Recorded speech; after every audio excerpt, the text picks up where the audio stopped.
You part of the show? Part of the show? No, part of the show?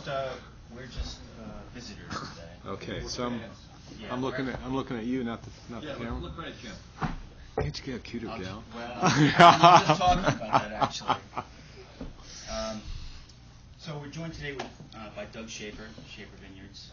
We're big fans of your product. We've been selling it for years. Can you tell us, is there a philosophy or a style that you pursue in the vineyards and in the winery?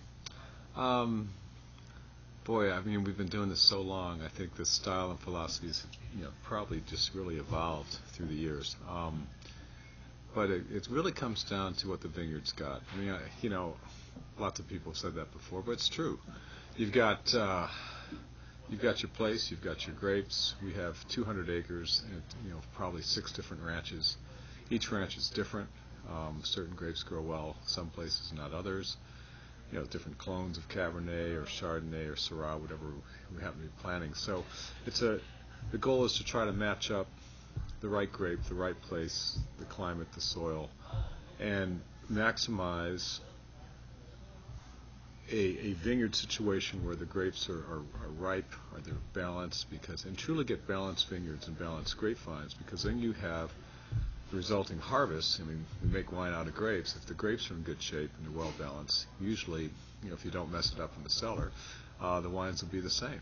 I mean, we've seen that. When we've seen vineyards, for whatever reason, if they're not in balance, you pick those grapes, the wines aren't as good as they would be other years. And so it kind of goes down right back to the basics of growing grapes and being good farmers. Now, speaking of that, you guys have started employing sustainable farming practices. Could you talk a little bit about that? Sure. We started that back in 1989, quite a while ago, where I first started hearing about from a few people like John Williams at Frog Sweep, who's been a leader, and it was a great consultant for me in the early years. And it started out with growing cover crops during the winter, which tremendous benefits in cover crops. Number one, they hold the soil and we've got a lot of hillside vineyards, so it would maintain the soil. What do you mean by cover crops exactly? Good question. Thanks. Right after harvest, right about this time of year, right when we get done picking, we'll go through and we'll actually seed, put seed down of oats and vetch and clovers and these, basically legumes that grow throughout the winter. They're winter growing crops. And they'll grow throughout the winter. As soon as it starts raining, to the springtime, they might be 4 or 5 feet high. And they help with soil erosion, because we've got our hillside vineyards. They provide a habitat for good bugs in the springtime, insects like ladybugs and spiders and wasps that eat the bad bugs. So all of a sudden you don't have to start spraying for the bad bugs. That was cool. And you mow them down throughout, whenever the soil starts drying out, you can mow them down, you disc them in, so you're building up the organic component in the soil, which is great for the roots. They need more carbon sources in the soil. And the one bad part about cover crops is you get a lot more gophers and moles. Now, an old grapevine, they don't touch at all, but a young one, they'll eat the roots, they'll kill the vine. And so the old days, how do you get rid of gophers? Well, you use poison, which isn't really a sustainable, organic method. I had a gopher blaster for a while. It was cool. That must be fun. The kids loved this. A 6-year-old birthday party. Mr. Shafer, do it again. 20 seconds of gas in the hole, hit the switch, boom. And but that's pretty dangerous. So we started using hawks and owls. We've got perches for hawks and barn owl boxes, and these guys eat gophers and moles like there's no tomorrow. That must be kind of dramatic too, looking out over the vineyard, seeing hawks and It's beautiful. It's beautiful. And one year I had a great stand of clover, and some guy said, "Hey, I make honey." He brought his bee boxes up. That was cool. And recycle all the water in the cellar, compost all our stems and pumice and skins. So is this like a biodynamic practice? I mean, are you guys no, pursuing that? Or I'm not pursuing biodynamic. It's basically I'm pursuing, kind of I call it sustainable. We're not totally organic or certified organic. I'm not hung up on that. There's kind of a whole political thing with that. It's more of an approach of if we have a problem, and you do, if when you're a farmer, things come up, and all of a sudden there's always a new one coming around the bend. And the approach is the philosophy of always saying, is there a way to non-chemically control this problem, eradicate, or at least control it to an amount you can live with? And that's kind of the ongoing philosophy at Shafer. But we've put in solar panels now, so it's designed for 100% of our power. It's only doing about 85, so I've got to get them cleaner or something. But there's always something else we're looking at. So that's been really fun. It's kind of sometimes we get more into our bats and owls and songbirds. I like the term sustainable. It's harmonious. And does that approach have a benefit in the end product? Can you taste it in the wine? Good question. I've been asked this for years. Since 1989 we started doing it. And early on I really couldn't point to it. And a couple years ago I was talking to Elias, our winemaker, who's been with me 22 years. And every year we've noticed a difference. We've noticed a difference in the juice. There's yeast. When grape juice ferments, the yeast needs sugar to replicate and duplicate and do their thing, but they also need other things. They need amino acids and some nitrogen components which are in the juice. And a lot of times, especially in hillside vineyards or sparse vineyards that don't have a lot of organics in the soil or carbon in the soil, you have a real low amount of nitrogen in the juice. And if you don't have enough nitrogen in the juice, the yeast aren't happy. Unhappy yeast will give off stinks during fermentation. So we want to have happy yeast. So lots of times, and most winemakers do it, you'll supplement the juice with some nitrogen components, yeast food things that actually, beef it up for the yeast.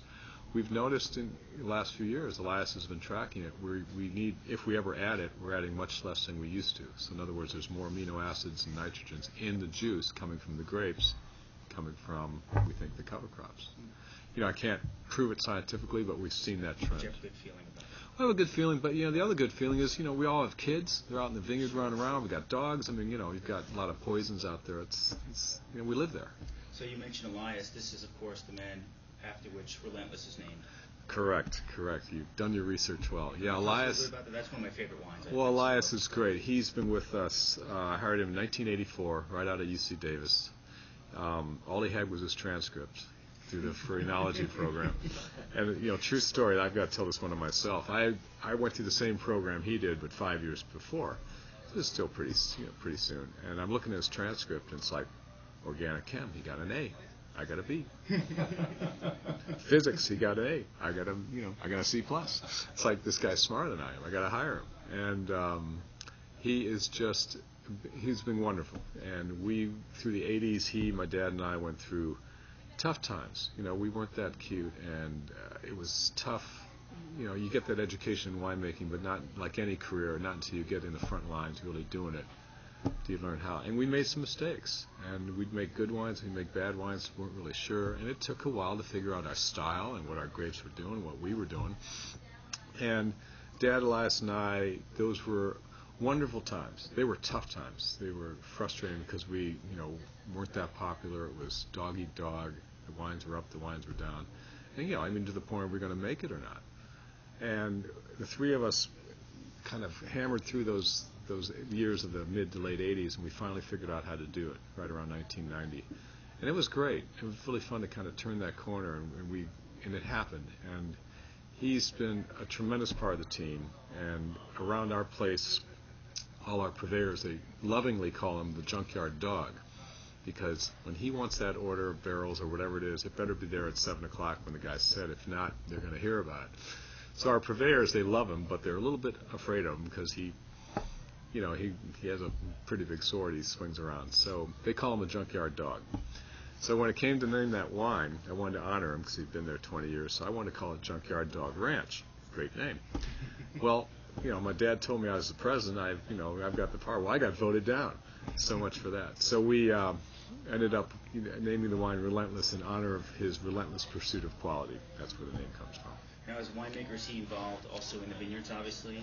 Very much so. He's in charge of production, vineyard and winemaking. We've got 200 acres now. I've got a great vineyard manager, David Ilsley, and he and Elias. So David's overseeing day to day, but Elias is right with him. The two of them are on the vineyards all through the summer. And did I read you guys try to stress out your vines to produce very low yield, very small berries? Is that part of your style, part of your philosophy? That's been kind of, every year every 2 or 3 years there's a new hot thing going on, whether it's the vineyard, the wine, or the winery. Years ago it was canopy management. What's your trellis? That was hot for a while. We still ask me that. Well, they've got these. I call them the telephone lines to God. There's like 15 wires, and it's like, oh my gosh. But there's something, the official term, they call it deficit irrigation, to be fancy. Not very romantic. Not very romantic, but basically it means we found, and the research has shown, that you can time your irrigations in the vineyard to actually make smaller berries. And if you get smaller berries, you get more juice, more color, more concentration, more flavor. Because in the old days, in the vineyard, it'd be like a certain vineyard, we have drip irrigation, it'd be 10 gallons a week. 10 gallons a week, didn't matter whether it's hillside or flat, that's a good rule of thumb. And now, all through the season, starting in, early May. And now we found that if we actually push the vines in the early season, kind of make them struggle, if you will, not starve them, but almost starve them with water, they'll actually produce smaller berries. And then once it gets to about close to veraison, you can put the water on, it's no problem, the berry's pretty much set. As opposed to the old days where you're just kind of hitting it with the water right away, you have larger berries. So just another little move to try to make more concentrated wines. I believe Jim suffers from deficit irrigation. Sometimes I do. Yes, that's, glass of wine, glass of water, glass of wine, glass of water. It's, So just tell us about the region in general. Tell us about Napa. I mean, what's it like for people who've never been there? What's it look like? What's it feel like? Tell us if there's some embarrassing stories of your neighbors, some famous winemakers at parties. Share them. Napa's beautiful. What's really nice about Napa, I think, if you've never been there, is when you get there, it's easy to get a feel for it. It's a valley. It's 30 miles long, 3 or 4 miles wide. There's two roads. One road, the Silverado Trail, goes up the east side, and the Highway 29 goes up the west side. And it makes a lot of sense, especially if you're looking at a map. And you can be at different points and look out and see, gee, here's the valley. So it has it makes sense quickly to people. Easy to get to, beautiful place to visit. Even in the winter when it's chilly and rainy, it's still vibrant green, and it's a lovely place. A lot of nice hotels. It's become kind of a food mecca. We've got some great restaurants. We're spoiled rotten. Don't have to drive to San Francisco. They're right there. A lot of great places. So it's a fun place to come out to and hang out, get away from the kids, get some sleep in, see a couple wineries, have a couple good meals, and that whole deal. Embarrassing stories? Come on. I've got plenty for myself. Maybe? I got a million. Where do you start? We're off the record here. Don't mind. Yeah. Don't mind the camera. Oh God, I mean, there's too many to even think about, especially in the old days. I used to jackknife gondolas coming off the road, and stuff. Stuff my dad taught me not to do, and I'd do it anyway because.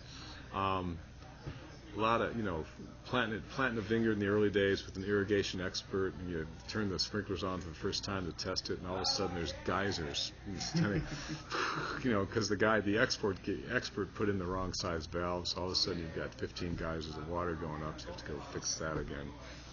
It goes on and on. Well, thank you for taking out the time to talk to us today, and I understand you have a 97 Hillside Select. That's what I hear. I saw that open, so you better go get that. Thanks, guys. Thanks for the time. Oh, thank you. All right. Take care. All right.